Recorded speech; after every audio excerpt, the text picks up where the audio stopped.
సాయిరామ్. సమర్థ సద్గురు సాయినాథ్ మహారాజుకి జై. మన సాయి భక్తులందరికీ నమస్తే అండి. అందరూ ఎలా ఉన్నారు ఫ్రెండ్స్? ఏం చేస్తున్నారండి? ఈ రోజు వీడియోలోకి వెళ్లే ముందు బాబా గారి ఆశీస్సులు మీ అందరికీ దొరకాలని మనస్ఫూర్తిగా కోరుకుంటున్నాను. ఇంకా ఈ రోజు బాబా ఏమంటున్నారు అనంటే, బిడ్డ, నీకు ఒక మంచి తీయటి శుభవార్త చెప్పబోతున్నాను తల్లి. నువ్వు ఎప్పుడూ అడుగుతూ ఉన్నావు కదా, బాబా నేను అనుకున్నట్టుగా ఎప్పుడు జరుగుతుంది, ఒక మంచి శుభవార్త అనేది నేను ఎప్పుడు వింటాను తండ్రి అని. అటువంటి ఒక శుభవార్త అనేది ఎంతో దూరంలో లేదు తల్లి, మరికొద్ది క్షణాలలోనే, మరికొద్ది సేపట్లోనే నువ్వు వినబోతున్నావు, నిన్ను వెతుక్కుంటూ రాబోతుంది అని చెప్పి బాబా తెలియజేస్తున్నారండి. అంతేకాకుండా తీపి అనేది కూడా నువ్వు సిద్ధం చేసుకో. ఈ శుభవార్త విన్న తర్వాత నీ సంతోషానికి హద్దులు అనేవి ఉండవు తల్లి. నిజంగా సంతోషంతో అందరికీ కూడా స్వీట్స్ పంచిపెట్టు అని చెప్పి ఒక మంచి సందేశాన్ని బాబా మనకి తెలియజేస్తున్నారండి. ఎందుకు బాబా ఇలా అంటున్నారు, ఏం చెప్పబోతున్నారనే ఒక విషయాన్ని మనం ఈరోజు వీడియోలో తెలుసుకుందామండి. ఇంకా వీడియోలోకి వెళ్లే ముందు మన ఛానల్ని ఎవరైతే కనుక కొత్తగా చూస్తున్నారో వాళ్ళు ప్లీజ్ సబ్స్క్రైబ్ చేసుకోండి ఫ్రెండ్స్. మీకు వీడియో నచ్చితే కనుక ఒక చిన్న లైక్ చేసి సపోర్ట్ చేయండి, మీ ఫ్రెండ్స్ అందరికీ కూడా షేర్ చేయండి. సాధారణంగా అండి బాబా చెప్పే ప్రతి విషయాలు కూడా మనకి అక్షరం తప్పకుండా ఖచ్చితంగా జరుగుతున్నాయి అనడానికి ఎన్నో అద్భుతాలు ఉన్నాయండి. అంటే అందరూ పంపించే మెసేజెస్ ద్వారా మనకు తెలుసుకోగలుగుతున్నాము. అందువల్ల ఈ రోజు బాబా తెలియజేస్తున్నారు అనంటే ఖచ్చితంగా మరికొద్దిసేపట్లో బాబా మనకి ఒక శుభవార్తను అందజేస్తున్నారండి. అలా చెప్పిన ఒక ఆవిడికి జరిగిన ఒక జీవితంలో జరిగిన ఒక విషయం అండి. అది ఎలా జరిగింది అనేది ఒక చిన్న విషయం ఈ రోజు కథ ద్వారా తెలుసుకుందామండి. ఒక ఊర్లో ఒక బ్రాహ్మణుల కుటుంబంలో పుట్టిన ఒక అబ్బాయి అండి. అంటే ఆయనకి నిజంగా ఎన్నో సంవత్సరాల తర్వాత వాళ్ళకి ఒక కొడుకు పుట్టాడనమాట.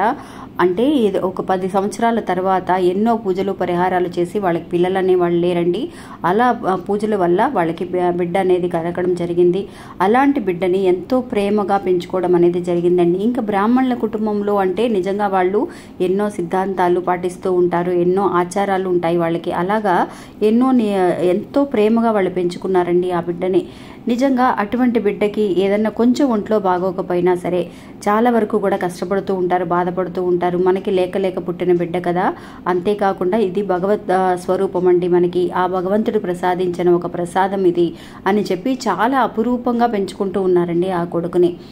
నిజంగా అండి ఎలాంటి ఒక విషయమైనా మనకి ఒక దొరికిన ఒక విషయం కనుక అయితే అది మనం ఎంత జాగ్రత్తగా చూసుకుంటామనేది మనందరికీ తెలుసు. అది కూడా మన పిల్లల విషయంలో, మన బిడ్డల విషయంలో చాలా వరకు కూడా ఎక్కడ లేని ఇంట్రెస్ట్ అనేది వాళ్ళ మీద చూపిస్తూ ఉంటాం. చాలా వరకు ఎన్నో ఆశలు పెంచుకుంటూ ఉంటాం. వాళ్ళకి పలానా ₹1 దాచిపెట్టాలన్న దగ్గర నుంచి మంచి ఆశలు ఉంటాయండి. మంచి చదువులు చదివించాలన్న ఆశ అనేది ఉంటుంది. అలాగే ఆ బ్రాహ్మణుల కుటుంబంలో పుట్టిన వాళ్ళకి కొన్ని ఆచారాలు ఉంటాయండి. అంటే వాళ్ళు పలానా నియమ నిబంధనలు పాటించాలి, ఇటువంటి సమయంలో ఇలాంటి చోటుకి వెళ్ళకూడదు, వీళ్ళని కలవకూడదు, చేయకూడదు అని చెప్పి వాళ్ళ పెద్దవాళ్ళు చెబుతూ ఉంటారనమాట. అంటే పొద్దున్నే లేవాలి, తెల్లవారుజామున లేవటం, పూజలు పునస్కారాలు చేసుకోవడం అలా ఉండేవాళ్ళండి ఆ తల్లిదండ్రులు. కానీ ఈ పుట్టిన బిడ్డండి కొంచెం వ్యత్యాసంగా చేస్తూ ఉంటాడనమాట. అంటే పొద్దున్న లేవాలంటే అతనికి కష్టం. అంటే పూజలు పునస్కారాలు అనేవి ఏమీ ఆచరించడు. కానీ దేవుడు అంటే అతనికి అసలు కొంచెం కూడా నమ్మకం లేదండి. అటువంటిది వాళ్ళందరూ కూడా ఆశ్చర్యపోతారనమాట. మన బ్రాహ్మణుల కుటుంబంలో పుట్టాము, ఇలాంటి మనకు పుట్టిన కొడుకు చాలా వరకు కూడా మనకంటే ఇంకా గొప్పగా దేవుణ్ణి పూజిస్తాడని, ఎన్నో ఆచారాలు పాటిస్తాడని మనం అనుకుంటూ ఉన్నాము. కానీ అతను చేసే పద్ధతులు అనేవి కూడా ఎప్పుడైనా సరే వాళ్ళు మడి కట్టుకోవడం కానీ, బ్రాహ్మణులు నిజంగా మడి కట్టుకొని పూజలు చేస్తూ ఉంటారండి. అప్పటి రోజుల్లో చేసేవాళ్ళు ఇప్పుడు కూడా ఇంకా ఆచరించే వాళ్ళు చాలా మంది ఉన్నారు. అలాగా ఆ కొడుకు కూడా అలా ఉండాలని అనుకుంటారు కదా ఏ తల్లిదండ్రులైనా. అలా ఉన్నప్పుడు ఈ కొడుకండి కానీ పొద్దున్నే లేసి ఇవన్నీ ఏంటి నాన్నగారు, ఈ రోజుల్లో కూడా ఇవన్నీ ఎవరు పాటిస్తున్నారు? మనకి నిజంగా భక్తి అనేది మీ మనసులో ఉంది అని అంటే దేవుడు అనేవాడు ఉన్నాడు అనేది నాకు తెలుసు, కానీ ఈ పూజల మీద నాకు పెద్దగా నమ్మకం లేదు అని.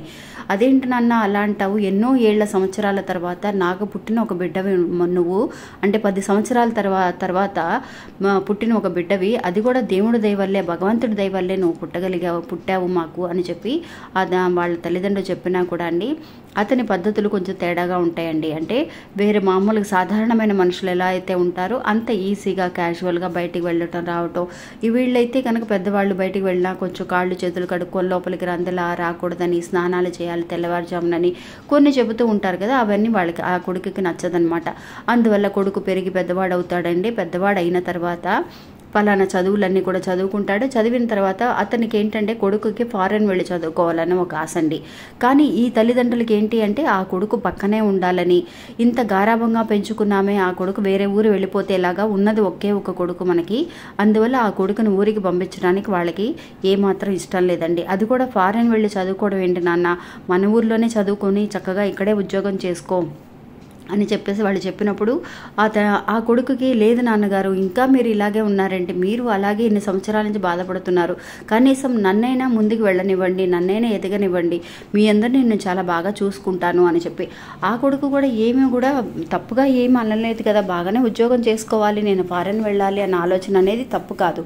అందువల్ల ఆ తల్లిదండ్రులకి చాలా ఒక దిగులు అనేది ఎక్కువైపోతుందండి. అయ్యో కొడుకు ఎలాగైనా సరే వెళ్ళిపోయాడంటే పద్దాక మళ్ళీ అక్కడి నుంచి రావడానికి కుదరదు, మళ్ళీ చూడాలంటే కష్టం, సంవత్సరానికి ఒకసారి 2 సంవత్సరాలకు ఒకసారి అలా వెళ్లాల్సి వస్తుంది, ఏం చేయాలా అని చెప్పేసి తల్లిదండ్రులు ఇద్దరు కూడా చాలా భయపడుతూ ఉంటారండి.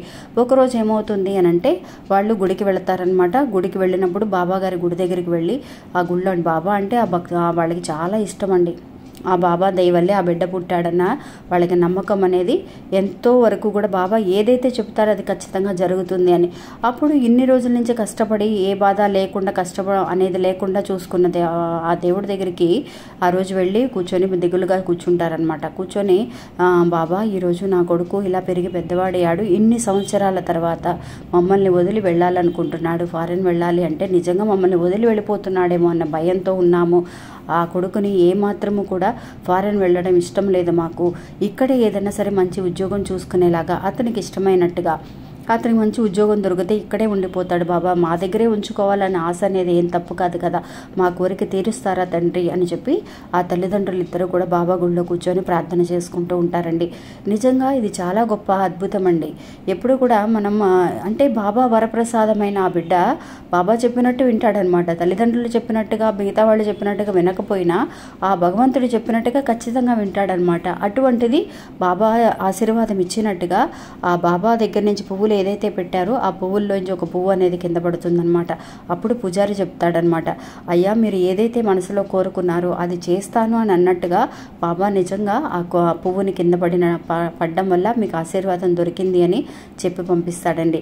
నిజంగా ఇంటికి వెళ్ళిన తర్వాత ఆటోమేటిక్గా వచ్చేసి ఆ కొడుకు మనసు అనేది మారుతుంది.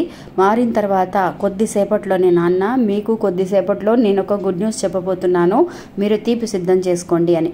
కొడుకు ఏంటా ఇలా మాట్లాడుతున్నాడు, ఏంటి నాన్న ఏమైంది, ఏంటి ఆ శుభవార్త, ఏం చెప్పబోతున్నావు అని అన్నప్పుడు, నాన్నగారు మీరు ఇన్ని రోజుల నుంచి నన్ను ఫారెన్ పంపించడానికి ఇష్టం లేదు కదా, అలాగే మీ కోరిక ప్రకారం నాకు ఒక మంచి ఉద్యోగం అనేది ఇక్కడ నాకు ఈ ఊర్లోనే దొరికింది నాన్నగారు. ఆ అపాయింట్మెంట్ లెటర్ అనేది ఇంకొద్దిసేపట్లో మన ఇంటికి వస్తుంది, అది మీ చేతుల ద్వారా నాకు అందించండి, నేను ఫారెన్ వెళ్ళట్లేదు నాన్నగారు అని. నిజంగా అంటే ఇది చాలా అద్భుతం అండి. మరికొద్దిసేపట్లో ఎప్పుడైతే బాబా గుడికి వెళ్ళారో, బాబా గుళ్ళో వచ్చేసి ఆ పువ్వు అనేది ప్రసాదంగా ఎలా అయితే కింద పడిందో ఆశీర్వాదంగా, ఇంకా ఇంటికి రాగానే కొడుకు కూడా ఇలా మాట్లాడేసరికి ఆ తల్లిదండ్రులకి చాలా ఆశ్చర్యం అండి. అందువల్ల వాళ్ళు వెంటనే ఆ పిల్లవాడిని తీసుకువెళ్ళి, బాబాయ్ ఆశీర్వాదమే నాయన ఇదంతా కూడా, నువ్వు ఒక్కసారి రా అని బాబా దగ్గరికి తీసుకువెళ్ళి, బాబా మేము అడిగినట్టుగా నిజంగా ఎప్పుడు కూడా అండి ఏది అడిగితే అది కరెక్ట్ అని బాబాకు అనిపించిందండి. అంటే ఎన్నో ఏళ్ల వరప్రసాదం, అక్కడికి వెళ్ళాడు అని అంటే రాలేడు అనే ఆశ అనేది తల్లిదండ్రులకి ఉంటుంది కాబట్టి ఆ పిల్లవాడికి కావాల్సిన ఉద్యోగం ఇక్కడైనా చేసుకోవచ్చు. అలాంటి ఒక మంచి ఉద్యోగాన్ని అతనికి, ఆ పిల్లవాడికి సాటిస్ఫాక్షన్గా ఉండే ఒక ఉద్యోగాన్ని అదే ఊర్లో ప్రసాదించడం వల్ల వాళ్ళు ఆ పిల్లవాడికి సంతోషంగా ఉన్నాడు, వీళ్ళు కూడా తల్లిదండ్రులు కూడా సంతోషంగా ఉన్నారండి. అది కూడా మరికొద్దిసేపట్లో ఒక శుభవార్త వినపోతున్నారు అని అనేసరికి ఆ తల్లిదండ్రులకి ఎంత ఉత్సాహం అండి, ఎక్కడ లేని ఆ సంతోషం అనేది కలిగింది. ఆ పెద్ద ఉద్యోగం అనే కంటే ఆ కొడుకు ఊరెళ్ళట్లేదు, ఇక్కడే ఉండిపోతున్నాడు మన దగ్గర అనేసరికి అంతకంటే ఇంకేం కావాలండి. అందువల్ల మనందరి జీవితాల్లో కూడా అండి ఒక్క క్షణం చాలండి మన జీవితాన్ని మార్చడానికి. ఇవన్నీ ఇలాంటి అద్భుతాలన్నీ బాబా మనకి ఖచ్చితంగా చేస్తూనే ఉంటారు, ఏమేదట కూడా చేస్తారు అని చెప్పి మనందరము నమ్మకంతో ఎదురు చూస్తున్నామండి. అలాగే మీ కోరిక కూడా ఖచ్చితంగా మీరు ఏదైతే ఎదురు చూస్తున్నారో అది మరికొద్దిసేపట్లోనే మీ జీవితంలో కూడా జరగవచ్చు. ఇంకా ఇది అండి ఈరోజు మన వీడియో. ఈ వీడియో కూడా మీ అందరికీ ఎంతో నమ్మకాన్ని, ధైర్యాన్ని ఇస్తుందని అనుకుంటున్నాను. నచ్చితే కనుక ఒక చిన్న లైక్ చేసి సపోర్ట్ చేయండి, మీ ఫ్రెండ్స్ అందరూ కూడా షేర్ చేయండి. మళ్ళీ మంచి ఇంకో వీడియో మళ్ళీ కలుస్తాను.